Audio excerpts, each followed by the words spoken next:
Hi, subscribe for more horror stories.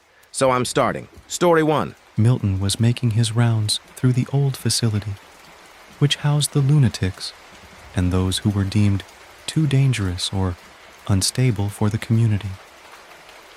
In this psychiatric hospital, this lunatic asylum, this mental institution, or, as others endearingly called it, the sanitarium, Milton was seeing its service recipients one by one. Milton had no office, just his clipboard, a notebook, and a well-sharpened number 2 pencil, not to mention a stethoscope. These irreclaimable, involuntarily committed, ill-behaved patients with their diagnosis of borderline personality disorders, schizophrenia, anxiety disorders, eating disorders, PTSD and depression, and not limited to substance use disorders, were all housed neatly together, collectively in this infrastructure and organization designed to not only keep the residents of the facility situated in a controlled environment, but also to keep the confined from making their way into society, where disturbances would certainly transpire due to the torrential, irrepressible loss of control which would occur if the patients failed to take their medicine on time. Ungoverned and unmonitored, those who lacked the ability of consistent, rational thinking had proven they were unable to coexist with the public at large. This is the very reason that within Comfort House, people inside regained a part of humanity that was lost to them on the outside, thus bringing a sense of virtue, ethics, and morality back into their lives. Religion and spiritual beliefs were not encouraged as much as the science of getting well in an environment designed to bridle the behavior and bring a sense of compassion, empathy, and altruism into their lives. A placard was posted on the wall of the recreational hall, which was a quote from Martin Luther King Jr. It read, "Every person must decide at some point whether they will walk in the light of creative altruism or in the darkness of destructive selfishness." Milton approached the residents of Comfort House with a soft touch, a kind manner, and an ease that was never obtrusive, pushy, or aggressive, and with a stethoscope dangling from around his neck. He had studied the patients and understood their habitual quirks and their severe mannerisms, knowing that each personality was different. Some were excessive and severe, and everything to them was exaggerated to the point of madness. This is where the pills came in. 1 pill to sleep, 1 pill to wake, 1 pill to eat, 1 pill to digest the food, and 1 pill to defecate. Without the lovely treatments, maniacal lunacy would be the prevailing doctrine, and these characters would show the appalling, inhuman side of themselves, and this was never pretty. The pills kept everyone tranquil, steady, controlled. Moderate and managed approaches curved the possible menace of behavioral outbreak, because without the treatment, malevolence would be unstoppable. Milton kindly sat in front of Harold, a patient that, even with the medicines, was unable to harness his utterances and force back guttural sounds. So, he would sit with these tics, earning him the appellation of Noise Boy. No one but Milton called him Harold. He was simply Noise Boy to everyone, including the staff. "How are you today?" Milton leaned in toward Harold, who refused to make eye contact. "Better today. Better today," Harold repeated, twisting his arms up to his chest and around his body as if he were shielding it. "What happened yesterday?" Milton licked the tip of his pencil and prepared to jot down some notes. "Yesterday, I saw them." Harold was sounding out his words with hard enunciation. "Was it the shadow people?" Milton asked as he pressed the pencil to paper. "Yes, they gave me the impression that my time was short." Harold seemed thought-stricken, frozen upon saying those words, those 4 words, "My time is short." I agree with your sentiment that time is short. But Harold, time on earth is short for everyone. This life is ephemeral, momentary, fleeting even. So do not believe your view of life is any different than the rest of us. We are in the evanescent life cycle. We are the fugitives fleeing one place to occupy another space elsewhere when this life ends. Do not believe in the finality of life. Think of your life as a transition greater than yourself. And once you gain a comprehensive grasp on your own importance, you will see the shadow people are not there to harm you, but to help you, to guide and direct you. Milton stood and patted Harold on the shoulder as Harold looked up at him with hopeful eyes. "All better now?" Milton asked. "Yes, better," Harold answered as he looked away again, as if a dream had caught his attention and he wanted to absorb it, remember it, before it scurried away out of thought. Milton left Harold in his reverie and focused his attention on a little old lady whose gossamer threaded hoary head practically shined under the illumination where she sat content in her wheelchair. "Margaret, how are we today?" Milton asked as he sat across from her at the table where she had been knitting. With an avaricious move, she snatched her knitting off the table as if Milton had unscrupulous intent. "Mine." She sheltered the creation of fabric as if through some vainglorious act Milton was interested in robbing her. "Oh no, Margaret, I am not here because I want to take anything from you. I know the knitting belongs to you. I can make no claim on it," Milton reassured her. With a simpering smile, Margaret eased the fabric back on the table. The significance of her submission was a real breakthrough, and Milton knew it.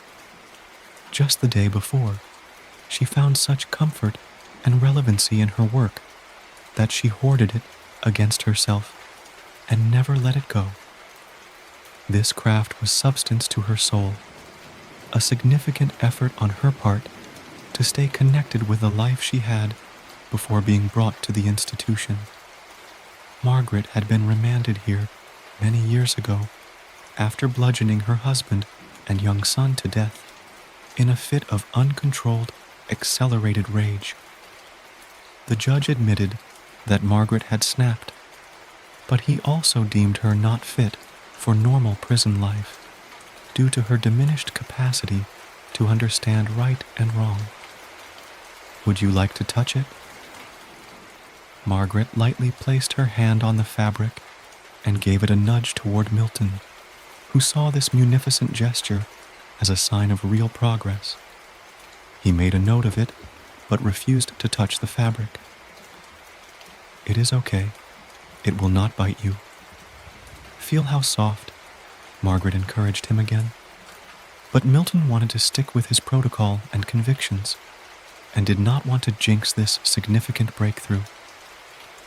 He wrote down some comprehensive notes, thanked her for the offer, and said, "I think it is important that you finish the piece before allowing people to touch it. Keep it pure and consequent. Once it is finished, you can show it off to everyone." Margaret seemed to reason this advice. "Do you know what it is going to be when it is finished?" she asked. Milton looked at the piece. In all reality, he had no idea. If it were a hat, it was malformed. If a top, it had no arms. He had no clue because it was unremarkable, immaterial, yet he guessed anyway to appease her. "Is it going to be a dress?" Disparity dimmed her eyes, and Milton believed he had misspoken, and something sorely imminent was coming next. Margaret imparted a smile and said, without descanting or illustration, "Heavens, man, and you call yourself a doctor." She then uttered something unintelligible under her breath, which to Milton sounded like the word amateur. but he could not be sure. It is going to be a medicinal robe. You know, for protection against the nightmares. I have been in fear, like being trapped in the catalepsy of a nightmare. It has been the most unpleasant of times for me. I am tired of wrestling with it. I am too old and it is too difficult, and I am losing sleep to this foul incubus. Sorry to hear about this. Is it possible a drug, such as benzodiazepine or melatonin, could be prescribed to aid you in your sleep? Milton wrote down the word sleep apnea next to her name. I was given Ambien. That only made it worse. Firstly, it made my skin crawl. They called it formication. Secondly, I was sleepwalking. My body burned, it itched, and my legs were numb. I do not do well with sleep aids, and when that incubus comes, I need to be wide awake. He has taken a fancy to me, and I can only imagine what he really wants. Milton assured her he would procure her something that would help with all of that. He called it a medical cocktail, an elixir just for her. He left her sitting with her craft, and as he walked away from her, something in the background became turbulent and disordered. A torrent of confusion ensued, followed by robust laughter, followed by the tumultuous slamming of chairs and the breaking of glass. The deluge of sound swept over him like a flood, and people began screaming and running. This is when Milton saw Lewis standing, holding a long shard of glass. Blood was guttering down his forearm and onto the floor. Lewis was a large, middle-aged man, wild-eyed and trembling, incapable of gaining his right mind. "Don't you hear them?" He raised his voice. By this time, 2 security officers had arrived, but stopped in their tracks when Lewis's lip curled up like a wild beast, and he swore loudly, "Come any closer, and I will cut your freaking heads off." 2 nurses entered behind them, but seemed just as perplexed, waiting for security to act. It was at this time Brownie, an 80-year-old schizophrenic who had been sitting at the piano, began a recital of "She'll Be Coming Around the Mountain." This melody seemed to incite others to become more aggressive. Brownie seemed thrilled to the marrow with the attention. Meanwhile, Lewis was unstrung with capsized memories of his past. Brooding and disagreeable, he stomped his foot as if he had the power to cause the earth to quake. When this did not happen, he tilted his head back as if he might do something permanent to himself. There were shrieks as the room became even more charged with electricity. Every eye, with the exception of Brownie's, was riveted on the scene. She had comported herself through a short-lived musical quest when it was shut down by one of the nurses who thought she was about to incite a full-blown riot. The facility had just come out of a 3-week lockdown after a similar incident. Now, with the accelerated yammerings, inextinguishable mutterings, and the ceaseless gibbering, Milton could hardly hear himself think. Milton recognized immediately that neither of these barely post-teen security guards had the proper training to deal with such an explosive situation. They were obviously out of their league, intimidated and insufficiently capable to tackle such a predicament. What a mess, he thought. What a horrific palaver. Milton took a bold step forward and addressed Lewis. He did not believe that Lewis was an evil man, for he knew he could be reasonable, yet the acts that had put him in this zoo had been dark and evil.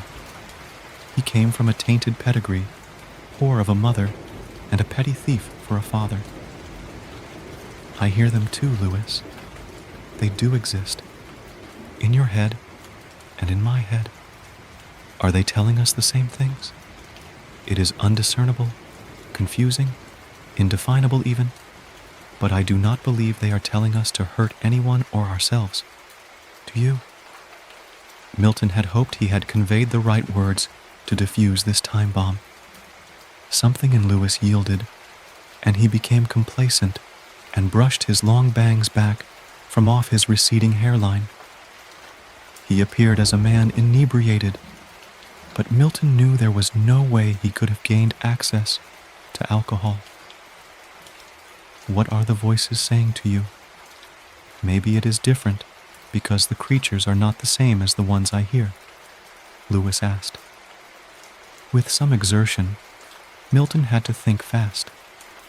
He was not hearing voices at all, and the intricacies of these negotiations were delicate, to say the least. Any impetuous reply may cause harm to Lewis and others.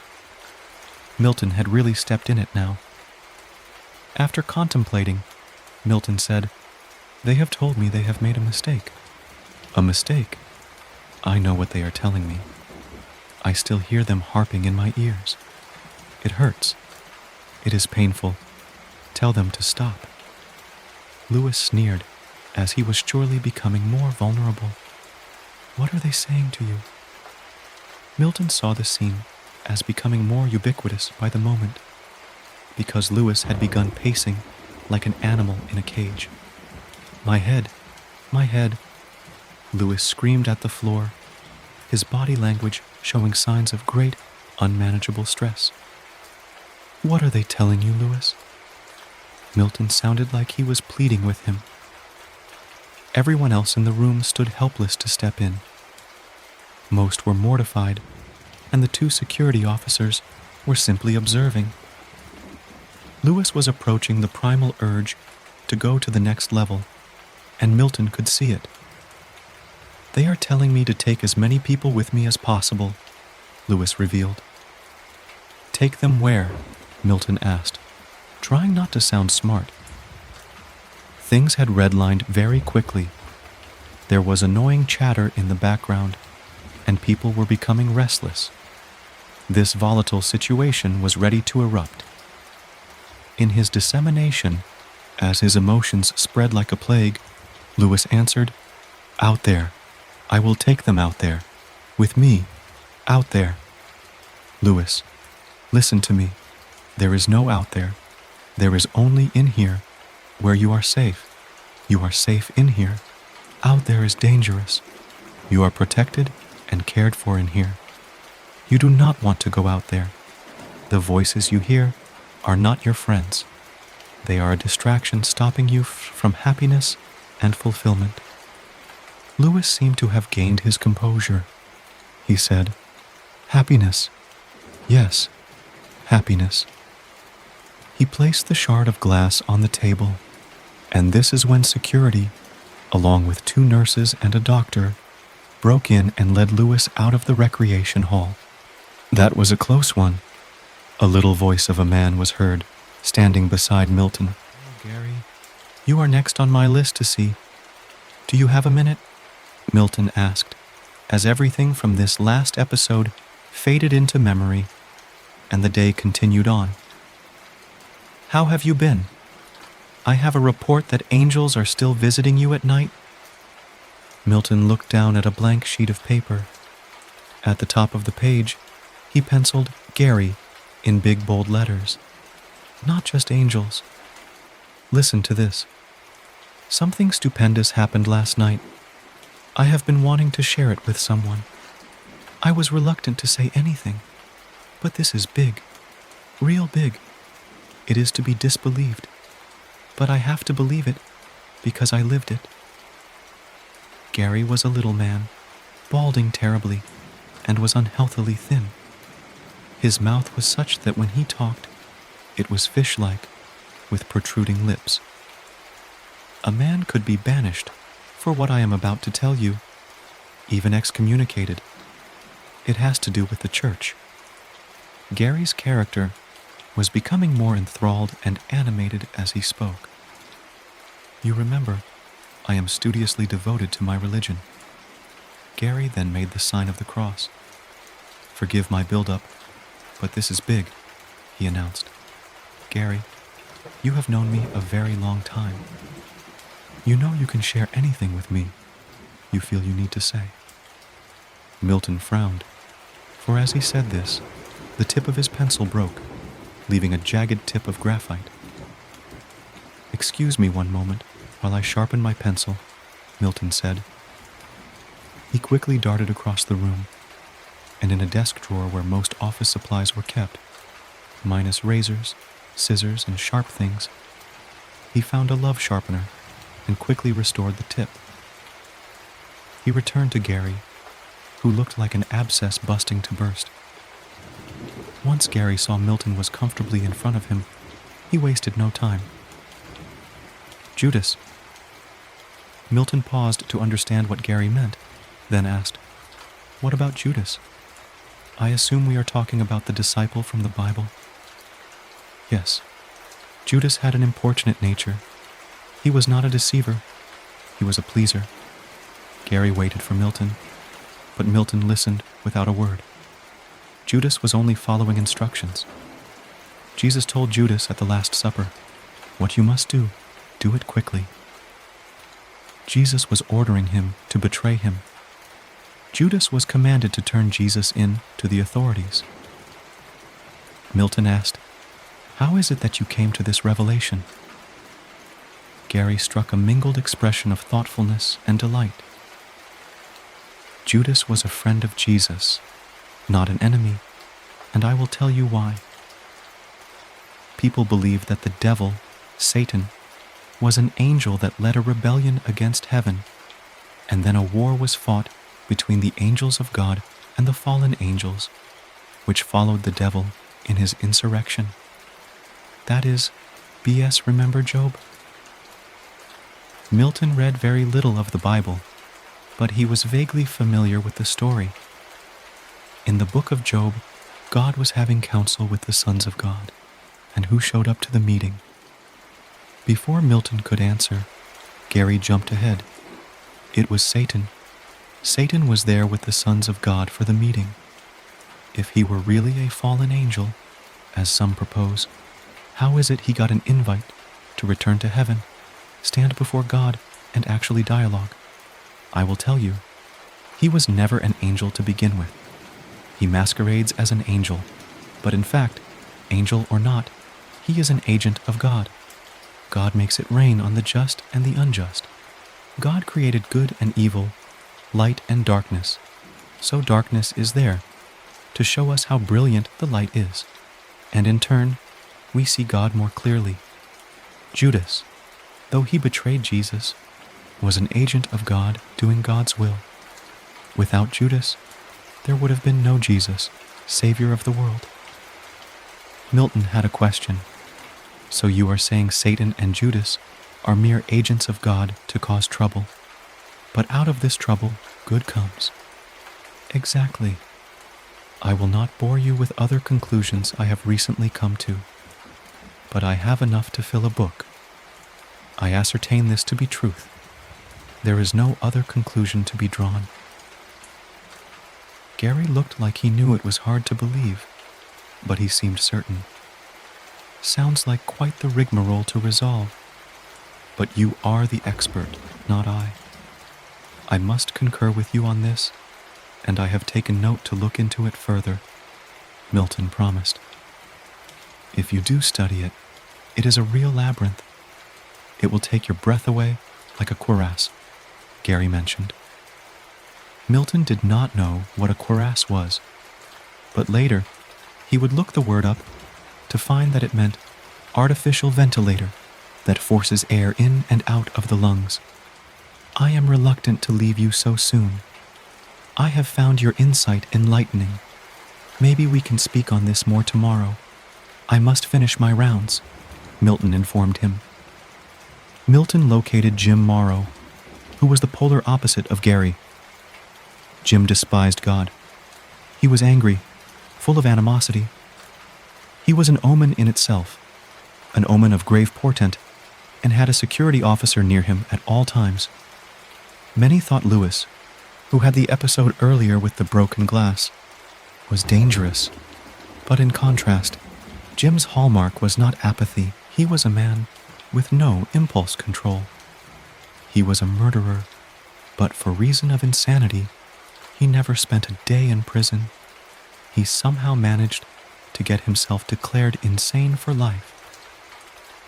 Jim was sitting alone as usual, rocking back and forth in front of the TV. He could not tell you what was on the screen, but he never changed channels or allowed anyone else to change the channels. Milton sat in a chair beside him. "Jim, how are you today?" Jim grunted annoyingly, his frog-like neck swollen noticeably. "Anything on your mind today? Anything you would like to share?" Milton watched Jim's eyes as a portent to see if he was stepping over the invisible line that might set Jim off. Uncharacteristically, Jim said, The pills, they do not keep us alive. They are killing us." Milton saw that something was bearing on Jim's mind, and that this oppressive weight had dulled him. It was an elevation of a malady, an acute bodily illness that Jim struggled with. Combined with peculiar sensibilities of temperament, intermingled with being prone to murder, Milton felt a bit uneasy conducting this interview. "My heart is sickened," Jim stated with overtones of abandonment and unredeemable value. "That is not good to hear. Just yesterday, I thought we had made some progress," stated Milton. "Yesterday is yesterday. That is the past. I am talking about now. Right now," he emphasized. "Ridiculous. What could have changed in 24 hours?" Milton remarkably found the courage to ask. Jim was never superficial or manipulative. Whatever his demons were, they were consistent. That thing that possessed him never changed, and neither did Jim until this conversation, when his nature seemed to have become more reflective. In Milton's eyes, he saw a man deteriorating in front of him. Jim looked like a prisoner who, overnight, had become somehow decrepit with a fractured spirit, and something tiny left of his manhood was wriggling to escape. But the gap was closing in. Milton was more than astonished. Jim was shattered like a man that had been mentally penetrated, someone who was the butt of a despicable rumor and scorned. He appeared soft, boneless, an insufferable man skulking behind a brawny frame. The animosity he strongly had shown in the past was not even a trickle. This once necrophiliac seemed unaroused, malformed. Milton could not wrap his mind around how the most notorious guest of the facility was no longer accessible and had been replaced by this shell of a man. Night terrors come to me, a black-gummed hag with an icy touch. Jim cringed and moaned. "I am not just cursed, I am damned. Jim, tell me what has happened." Milton was troubled and genuinely concerned for Jim's mental state. It was not until this point that Jim pulled his hands out from his pockets to reveal the crimson stains of what appeared to be dried blood. Milton leaped up. He knew it was the wrong thing to do, but his flight instincts kicked in, and he retreated for safety. "What unearthly thing have you done?" Milton asked. "I am prone to it, they tell me," Jim said, justifying whatever evil he had yet to admit to. Milton was stifled with gloom, wanting to call for help, but had to first catch his breath. "She insulted me. She said I was indiscriminately affectionate and had involuntary impulses." These were relevant facts, most likely, but Milton had stopped taking notes. Jim gestured for Milton to take a seat, and Milton did not argue. Still with words knotted in his throat, Milton managed to ask, "Who is she? What have you done?" Jim rocked back and forth in his seat with nervous agitation. "The slender man caused me to do it. I had never seen him before. I always knew there was something watching me then, last night. He stepped out of the shadows. These pills make me feel nothing. I am tormented. This is why I have acted out." "Who is it? Where is she?" Milton asked, recognizing the agony upon Jim's face. "It was Nancy, Nurse Nancy. She is under my bed," Jim admitted. Milton was impaled with a sickness right in the pit of his gut as this permeating nightmare began to unfold. He was as disgusted by Jim's loathsomeness as he was about hearing about Nancy's death. He had always liked Nancy. She was a new mother. "Show me," Milton said. Jim stood without a word and, with slumped shoulders, obediently led the way out of the recreational center down the hallway to his room. His door was closed. Milton held up his hand to indicate for Jim to remain in the hallway. Jim complied. Jim did not quarrel. From what Milton could ascertain, all of Jim's fight had been left inside his room. Milton entered, and it was as Jim said, except much worse. The bloodstains were everywhere. There would be no need for investigators to use luminol. It was obvious this was a crime scene. Milton had only stepped in the room, and not wanting to disturb or contaminate the crime scene, he backed out into the hallway and checked his shoes for blood. Luckily, there were no signs. He stooped down and saw the headless torso of Nancy beneath the bed, lifeless. The ichor had drained from her broken skin. "Jim, it is not good, my friend. You have crossed the line with this one," Milton calmly said. "No one is immortal," Jim weirdly remarked. "Even more odd," Milton agreed. "Where is her head, Jim? What have you done with the head?" Milton thought how ridiculous that sounded. Never in his life would he ever have imagined that he would be asking a serial killer face to face where was the head of his last victim. Jim took a look into the room as if he had no idea what I was talking about. "Her head? No way, man. That was not me," he professed with ineradicable conviction. This was a monstrous mess, and Milton had no choice but to proceed. He settled Jim at the main nurse's station and explained to the head of the department what Jim had confessed to and what he had uncovered in light of being taken to the scene of the murder. Milton felt his heart going crazy in some sort of a rhythmic discord, as if he were the guilty party. But this was because Milton had not taken his meds on this day. Because of the seriousness of the crime, acts of lasciviousness and murder, Jim would be leaving their facility, and Milton would have to relinquish the stethoscope he had acquired without approval. Milton was an omnivorous patient of the facility himself, who made his rounds daily masquerading as a doctor. The patients were used to him playing doctor and treated him with more respect and leaned upon his expertise, advice, and diagnosis more than they did the nurses and counselors who actually operated the facility. It would be a few weeks before Milton was allowed a stethoscope, a pad of paper, and a pencil because of the severity of Jim's heinous crime. Milton was placed back on his regular medication and was happy to draft a report each day. Milton could put his mask back on after the investigation had concluded and was allowed to practice his unsanctioned rounds throughout Comfort House, as long as, at the end of each day, he gave his report to the head nurse and turned in his stethoscope.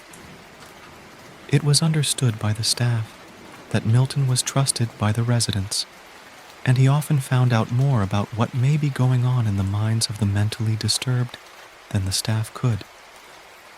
Milton had a way of taking the distortions and psychotic dreams that came to him in formless animated tales from the other patients and writing them on paper in such an uncontaminated way that the nurses could gain incredible insight. His writings magnified what was too infinitesimal for the staff to see. They seemed to see things through the wrong end of the telescope. The deranged was not always outwardly crazy, and the crazies were not all introverts. Milton made sure his reports reflected the distinction. And concerning the missing head of Nancy the nurse, that is an unresolved mystery still. Ah, welcome. The man who stood at the open door was painfully suburban. His thick-rimmed glasses were slightly too large for his face, even with the wide grin he was currently sporting. His pastel polo shirt was tucked into the belted waistband of his cargo shorts. He was currently in his socks, but Carlos saw that the shoe rack next to the door contained 2 pairs of New Balance tennis shoes that appeared to be the right size. Carlos would have been surprised to have spotted any other brand. You must be Carlos, right? I'm Stephen Nakota. Come on in. We're happy to have you here. Steve Jr.'s gonna be psyched to meet you. Yeah, good to meet you, said Carlos, shifting his laptop bag in order to shake hands as he stepped inside. The front hallway was just as blandly suburban as Stephen himself. Carlos felt like he was walking into an ad for a new subdivision aimed at early middle-aged couples with 2.3 children. Is he actually going to be happy to see me? Or is that just what you told me to get me out here? You can tell me the truth now. I'm already here, and I'm not going to bail at this point. I just want to know if I'm walking into a situation with a kid who wants to learn, or one who doesn't. Stephen let out a loud laugh. So, you really have been doing this a long time? No, I was telling the truth. Steve Jr. loves to learn. Honestly, sometimes it's hard to get him to stop reading. He's just got an issue with staying focused on any one subject. His mother and I have found that getting him a tutor is really the best way to keep him on task. He's an absolute sponge for information once something catches his attention. Okay, that sounds great. It's always good working with a kid who's doing his best. No question there. He definitely is. Stephen hesitated for a moment. There is one thing that I, sort of downplayed. Didn't really bring up, in fact. Steve's something of a, older student. You said he was in high school. Was he held back? No, it's just that he's not high school aged. He's been in something of a non-traditional schooling situation for a while. He's in his 20s. Huh. I'm only 22 myself. Is he going to be okay with having a teacher his same age? Oh, definitely. That won't be a problem. Steve's had all sorts of teachers over the years. Older, young, women, men, whatever. I've just found that a lot of the tutors start to get weirded out by the idea of teaching someone their own age or older. I hope you don't hold it against me too much. It just makes it easier getting someone out here. It's fine. I hope there isn't anything else you didn't really bring up. Stephen laughed again. I promise you, no more surprises. And Kat's going to bake you cookies to take home as an apology for the omission. She's out getting the ingredients right now. Well, that's hardly necessary, but I certainly appreciate the gesture. Okay, excellent. We'll have the cookies waiting for you along with the check once you're done. There was a short pause, and then Stephen added, Ready to get started? He led the way down a well-lit hallway, painted in an inoffensive shade of beige. It was decorated with a half-dozen pictures of the Nakota family smiling in various photo studios across the years. Carlos noted that Steve Jr. was no more than 10 years old in the most recent one. They turned the corner into a kitchen with Formica countertops, brightly painted cabinets, and a small wooden table placed in a breakfast nook. Wooden signs on the wall read, "The quickest way to a man's heart is through his stomach," and bless this mess in stylized fonts. Steve Jr.'s just down here in the basement, said Stephen, reaching for a door that Carlos had initially assumed led to a pantry. As soon as he opened it, the heavy strains of metal music washed into the room. Stephen winced. Sorry about that. We let him do pretty much as he likes down there. Stephen, turn it down. The tutor's here. The volume did not change. Stephen smiled apologetically. I'm sure he'll turn it off once you're down there. If you need anything, just let me know. Otherwise, I'll leave you two alone. Carlos started into the basement, closing the door behind himself. He noticed that the back of the door bore a lengthy inscription in Italian, taking up most of the available space. It appeared to have been carefully hand-painted. The stairway walls were covered in sound baffling and dotted with movie posters hung in thin white frames. The first one was Inception. The next was some 70s horror movie called Shivers, followed by a more recent one called Slither. Carlos wondered if they were connected, as the posters for both featured a horde of slugs approaching a woman in a bathtub. The next one down was Leprechaun, however, and the one after it was Doom. Carlos couldn't spot any connection between them, nor any of the next four. Equilibrium, John Wick, The Sting, and the usual suspects. The ninth poster brought him to a small landing at the bottom of the stairs. The basement, most of which was a single large room, spread out to his right. The walls were painted a deep red and lined with shelves stacked with all manner of books, tools, collectibles, and odd knickknacks. The shelves were held up on brackets that looked like rib bones, especially against the bloody red of the wall. A large table sat in the center of the room.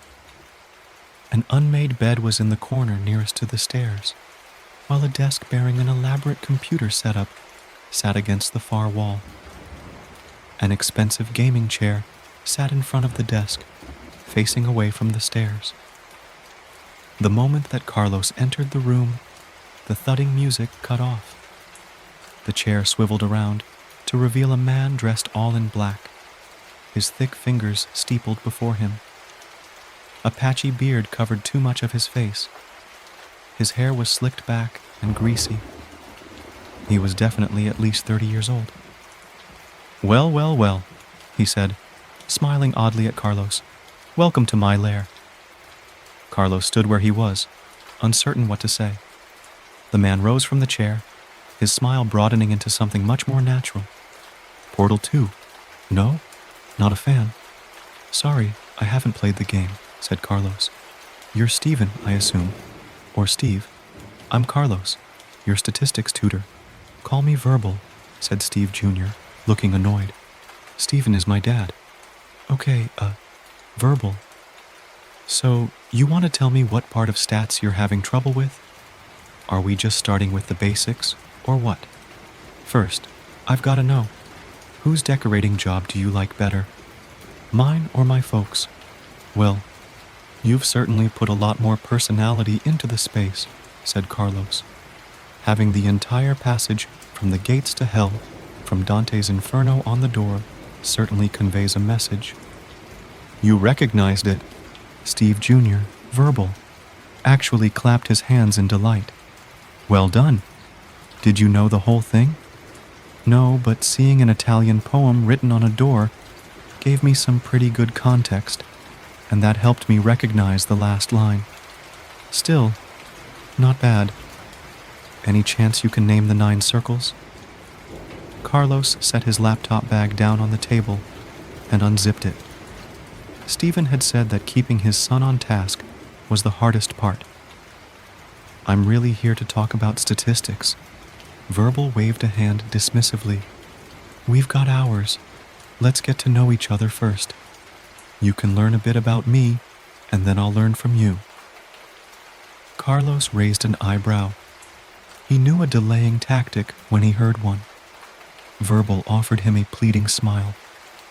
Come on, 5 minutes, one quick tour of the room, and then we'll dig into distributions, confidence intervals, and regression. All right, said Carlos. His job would be easier if he showed Verbal they were on the same side. But I'm holding you to that 5 minutes. I promise, we'll be done within one standard deviation, said Verbal. It didn't precisely make sense, but Carlos appreciated the effort to make an on-topic joke. It gave him confidence that the father had been right. Verbal did want to learn the topic, and just had difficulty focusing. If a brief diversion at the beginning would help him to get into the right mindset, that was easy enough to accommodate. Okay, give me the tour. Well, it's more of a self-guided thing. Look around. Ask me about anything here. I'll tell you about any of it. Carlos cast his eye around the room. The first thing that caught his attention was a small framed picture of the moon with a sizable block of text superimposed over it. What's this? That's the Sapphire memo. Verbal's face lit up. Read the whole thing. It's only a couple of 100 words. It's the speech that was written in case the moon landing failed. I love it. It's such a creepy look at what might have been. And the astronauts were still going to be alive if they had to read this one. Alive, and knowing that there was absolutely no way back to Earth. Can you imagine dying like that? A bit morbid, said Carlos. Every man dies, said Verbal. Not every man really lives. Braveheart, said Carlos. I recognize that one. Nice work. Pick something else. We've still got 4 minutes left. All right. What's this weird double bug statue? Carlos pointed to a figurine about the length of his finger. It depicted 2 bugs joined at the thorax, one head directly above the other. The lower bug was a translucent amber, while the upper one was green and black and opaque. Not a statue, that's a cicada midway through molting. One of the 17-year brood. It took me weeks to catch one at the right moment. I painted it with a light resin to keep other bugs out.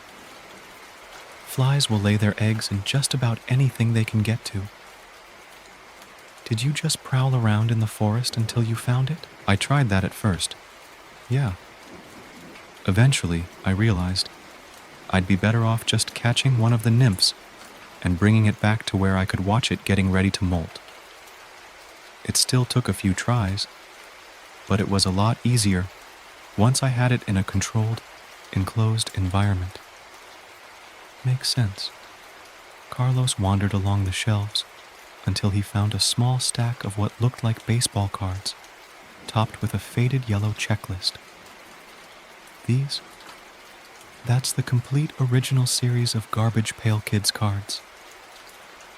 They're from before they started putting the puzzle pieces on the back. Every one of them has a permit for different bad behavior instead. A lot of them are about lying, but they did have to come up with 41 different ones. Even Dante only managed 9. There's bound to be some overlap. Carlos thumbed through the cards briefly. They looked like demented version of Cabbage Patch dolls, which he supposed they were a parody of. The backs were, as promised, jokey little certificates entitling the bearer to various socially unacceptable behaviors. A few had names filled in childish handwriting. One of them said, Stephen. It occurred to Carlos that it had likely belonged to Stephen Sr. originally. He moved on to the next item that caught his eye, a twisted white tree that looked to have been carved from rock. What's... Carlos's question was cut off by a low, plaintive cry from behind him. He spun around, startled. Verbal had some sort of a thin trumpet to his mouth and was blowing into the end of it, producing the odd sound. "What is that?" Carlos asked. The lacquered instrument was as long as his forearm. It tapered to a narrow mouthpiece at one end, while the other terminated in two bulges that looked suspiciously like the end of a femur. "It's my cangling," Verbal said proudly. He blew it again briefly, producing another unearthly moan. "They're made from human leg bones." "Okay, but that's a replica, right?" "Oh no, it's very real," said Verbal. He put the cangling to his lips and blew another long blast. The sound made the hairs on Carlos's neck prickle. "I made it myself." He and Carlos stared at each other for a long moment before Verbal broke into a grin. "Gotcha!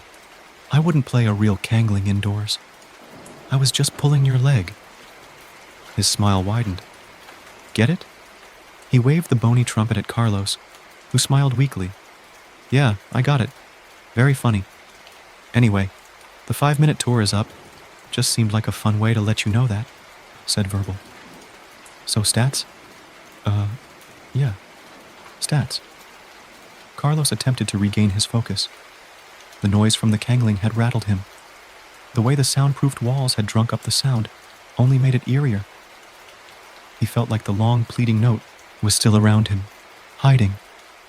"Actually, do you mind if I hit the bathroom first?" Verbal gestured toward a door over by the computer desk. "Be my guest." The state of the bathroom made it evident that of all the things that had ever caught Verbal's interest, cleaning had not been among them. The sink was covered in soap scum, scattered beard hairs, and small brown droplets of what Carlos hoped was mud. The shower in the corner was similarly uncleaned and seemed to have mold the same color as the droplets in the sink creeping up every corner and edge. Carlos wondered if it was possible for a sink to be moldy. He was disinclined to scratch at the small flecks to find out. His finger already felt oily from flicking the light switch on. Carlos had only asked for the bathroom in order to have a moment to collect himself. He was suddenly very glad that he had no need to use the toilet. It was closed, but the stains he could see along the edges of the bowl hinted at the horrors that might hide inside. Carlos was fairly sure that he would rather wet his pants than lift that lid. The mirror was covered in dots of toothpaste, along with more of the rusty brown spots. The knobs for the sink were sticky to the touch. There was no apparent soap anywhere in the room. The hand towel was stained with filthy fingerprints. Carlos didn't even consider touching the bath towel lying on the bath mat in front of the shower. Eventually, he settled for rubbing his hands vigorously together under the running water, drying them off on a large wad of toilet paper, and then using that damp wad to turn the water back off. Another several squares were enough to cover the doorknob as he exited the horrific room. After using the same tissue to turn off the lights, Carlos attempted to surreptitiously toss it into the trash as he left to avoid offending his host. Verbal's back was to Carlos as he emerged from the bathroom. "Have you ever heard Needle Prank?" Verbal asked. "Is that a band?" "Oh yeah, they're the best. Absolute genius sludge metal. Check out It Goes in Pink. Not their most famous song, but probably their greatest work."